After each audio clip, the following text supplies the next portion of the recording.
Well, speaking of streaming, yesterday we talked about Yellowstone on Paramount Plus, but right now let's take a moment to talk about some of the most popular shows on Netflix. And in fact, that is what makes up today's list. See if you've watched these shows, see if you've heard of these shows. This is from reviews.org. All right, so number one, Cocomelon.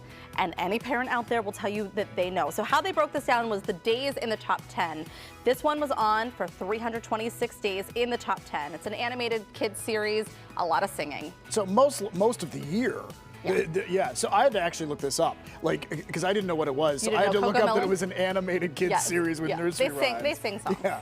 All right, Manifest is number 2 on the list, 99 days in the top 10. And that, too, I thought I knew what it was, but the premise is this plane mysteriously lands after takeoff. Yeah. The world has gone on without them. Yes. Moved on, and then they have to, assimilate. I saw it in the top 10, never clicked on it, but I haven't watched that. It wasn't my thing. Secret Life of Pets 2, loved this movie, and I love the first version too. Okay, and number 4 on the list is Home, and then number 5 on the list is Squid Game, which we have talked about here.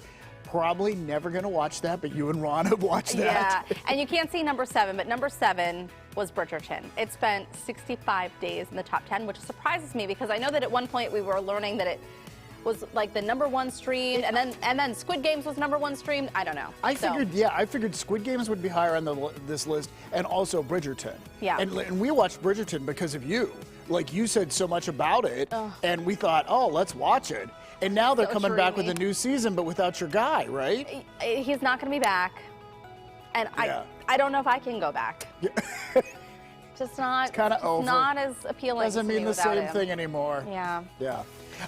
But you know what? Between streaming services and cable, there's so many new streaming services, and it kind of makes you wonder, like, what should I actually bother to subscribe to? How many different things do I need to have? How much money am I spending? Yeah, okay, so I remember when the first kind of streaming services started coming out, and I don't know if Netflix was the first one, but we started to hear about all these streaming services, and some people were taking the opportunity then to cut the cord, get rid of cable. Right.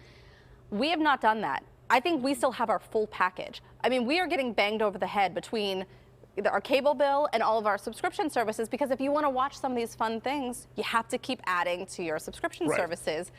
I don't even honestly know how many we have anymore. I don't know either. I mean, because in the moment, we will add something that night. Just download the app. Then we forget about it. Yeah. And then, so we're like, oh, we do have Apple TV. We do have, although Apple TV, I've told you this before, because we don't have a smart TV, Apple TV, I have to run it through my phone and hook up a cable to the back of the TV.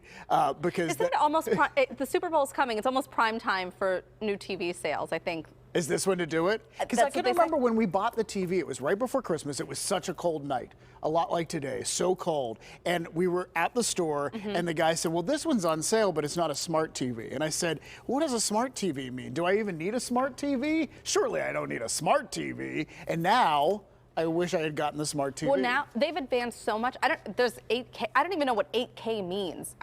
Well, when you walk into the store, the 8K is like whenever it's like so crisp. Yeah. And so can you imagine if they start shooting us in 8K? I might have to quit. No, you're going to be fine. They're going to move me back in behind a wall. Like, David, no one wants to see you that up close. But I do wonder, and I would love to hear from some people who have officially done this and just gone with streaming.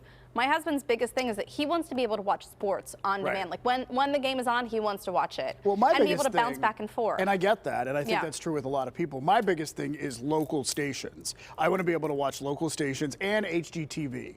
So those are my two, and all my rerun channels. Like, all those retro channels, Yeah, exactly. I know, I get it. But we will be adding to our list because we want to watch Yellowstone. So that's next on our list. Right. We've been told to watch that too. I know. All right. From 8K, 4K, whatever is out there, to 3D. You remember last week we went to Creation Lab. Selena was there, and we got to take a tour of this amazing lab there, and they create so many cool things. And we last left Selena getting her scan. She was getting scanned, and so you could see like the 3-dimensional scan that is up on the monitor behind her there as this guy was using this device to scan her. And really, the lab is so cool because anything that you envision that could be 3D, you can make 3D there. They will print it for you on 3D printers. Look how cool this is. I didn't see so this one. This is like you turn it around, and from all angles, you can see KDKA. So I don't even know how they made that. That's like some sort of jigsaw puzzle maze to make it work like that. But it keeps saying KDKA. Yeah, no, I think, yeah, just keep spinning it. I think that's good. Oh, that's good. And so anyhow, they scanned Selena, and we promised that we would see a replica 3D Selena. So right here under this box, we're going to unveil the 3D Selena. And I have to say, it is kind of impressive. Not as large as the actual Selena. It's not life-size, but here we go. Boom. 3D Selena. Aw, and she's Look at purple. This. Yeah, she's purple. Violet, you're turning violet. But look at it. Like, they did capture her. It's very interesting, and he did that just by like waving that thing around. I'm not gonna lie, the whole idea of, I don't know, 3D printing and what you can do with it doesn't make sense to me, but it's okay.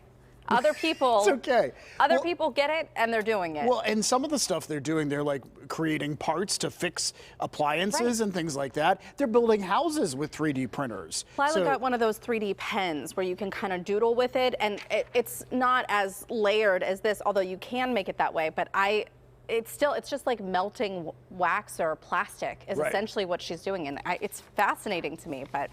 They're learning. Who knows what the future will hold? Anything is possible. All right, coming up, I Spy with My Little Eye. Parents, how often do you find yourself playing this game, especially in the car? Well, one of Dr. Lori's items today could help. Is it a fun toy or a down payment on college? And we sampled one of the selections a few moments ago, but we want more. And we are in luck because Daisy is live with the Girl Scouts. Find out where you can buy cookies if you don't have a Girl Scout nearby. It's Tuesday, January 11th, and we are so glad that you're spending part of this chilly morning with us here. We'll be right back.